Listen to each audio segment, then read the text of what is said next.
사무엘하 12장. 여호와께서 다윗에게 나단을 보내셨습니다.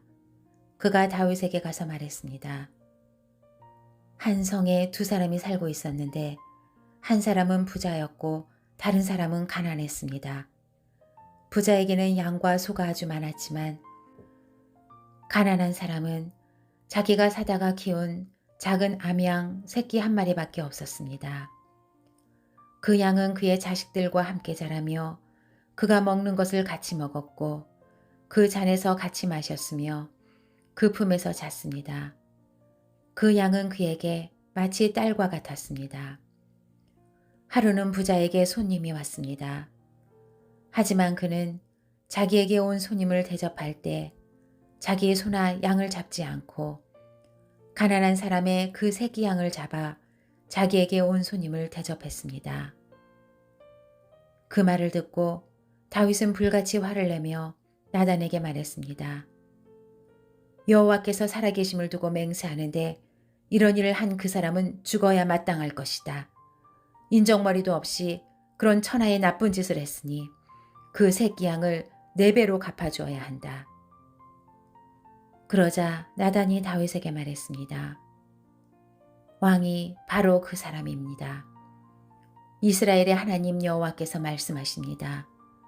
내가 내게 기름 부어 이스라엘을 다스릴 왕으로 세웠고 너를 사울의 손에서 구해주었다. 내가 내 주인의 집을 내게 주었고 내 주인의 아내들도 내 팔에 안겨주었다. 이스라엘과 유다의 집도 내게 주었다. 그리고 이 모든 것이 모자랐다면 내가 더 많이 주었을 것이다. 그런데 내가 어떻게 여호와의 말씀을 무시하고 여호와 보시기에 악한 짓을 했느냐. 내가 햇사람 우리아를 칼로 쓰러뜨리고 그 아내를 내 것으로 만들지 않았느냐. 너는 그를 암몬 사람의 칼에 맞아서 죽게 했다. 그러니 그 칼이 내 집에서 결코 떠나지 않을 것이다. 이는 내가 나를 업신여기고 햇사람 우리아의 아내를 내 것으로 만들었기 때문이다. 여호와께서 말씀하십니다. 내가 내 집에서 너를 대적하는 악을 일으키겠다.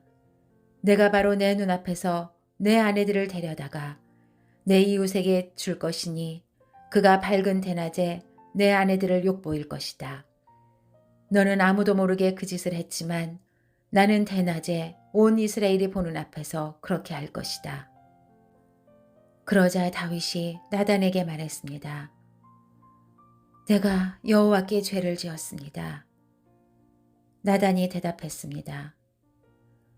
여호와께서 왕의 죄를 용서해 주셨으니 왕은 죽지 않을 것입니다.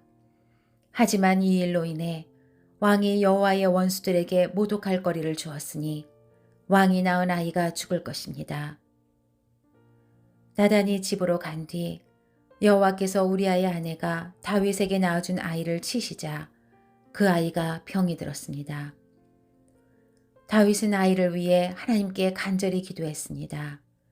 그는 금식하고 집으로 들어가서 땅바닥에 엎드려 밤을 지새웠습니다. 집안의 노인들이 그 옆에 서서 일어나기를 권했지만 다윗은 그 말을 듣지 않고 그들과 함께 먹지도 않았습니다. 7일째 되는 날 아이가 죽었습니다. 다윗의 종들은 아이가 죽었다는 말을 다윗에게 전하기가 두려웠습니다. 아이가 살아있을 때도 다윗 왕이 우리 말을 듣지 않았는데 아이가 죽은 것을 우리가 어떻게 말할 수 있겠는가?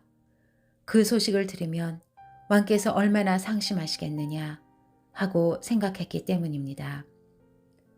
다윗은 자기 종들이 수군거리자 아이가 죽었음을 눈치채고 물었습니다. 아이가 죽었느냐? 그들이 대답했습니다.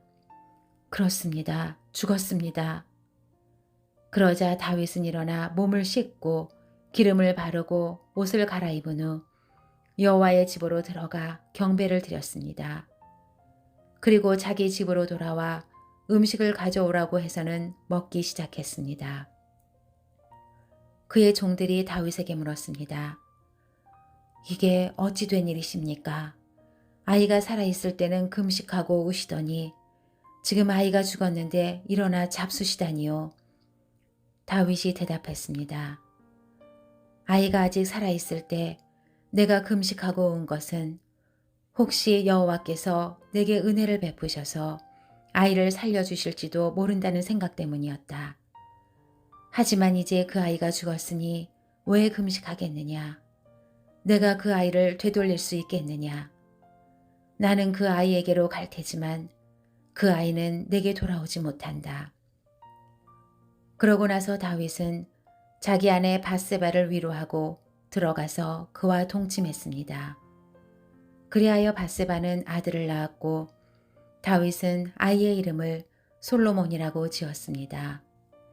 여호와께서는 그 아이를 사랑하셨습니다. 여호와께서 그 아이를 사랑하셨기에 나단 예언자를 통해 그 아이의 이름을 여디디아라고 지어주셨습니다. 한편 요압은 암몬 자손의 랍바와 싸워 그 왕의 도성을 빼앗았습니다.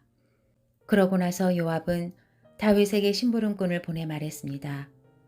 제가 랍바와 싸워 도성으로 들어가는 급수 지역을 빼앗았습니다. 그러니 왕께서는 이제 남은 군사들을 모아 성을 에워싸 함락시키십시오. 제가 이 성을 함락시키면 이 성에 제 이름이 붙을까 두렵습니다. 그러자 다윗은 모든 군대를 소집해 랍바로 가서 그 성을 공격해 함락시켰습니다. 다윗은 암몬 왕의 머리에서 무게가 1달란트나 되는 보석으로 장식한 왕관을 빼앗아 자기 머리 위에 썼습니다. 다윗은 그 성에서 엄청나게 많은 전리품을 가져왔고 그곳에 있던 사람들을 데려다가 톱질과 곡괭이질과 도끼질과 벽돌 굽는 일을 시켰습니다. 다윗 왕은 암몬 자손의 모든 성들에 대해 이와 똑같이 한 후 그의 모든 군대를 거느리고 예루살렘으로 돌아갔습니다.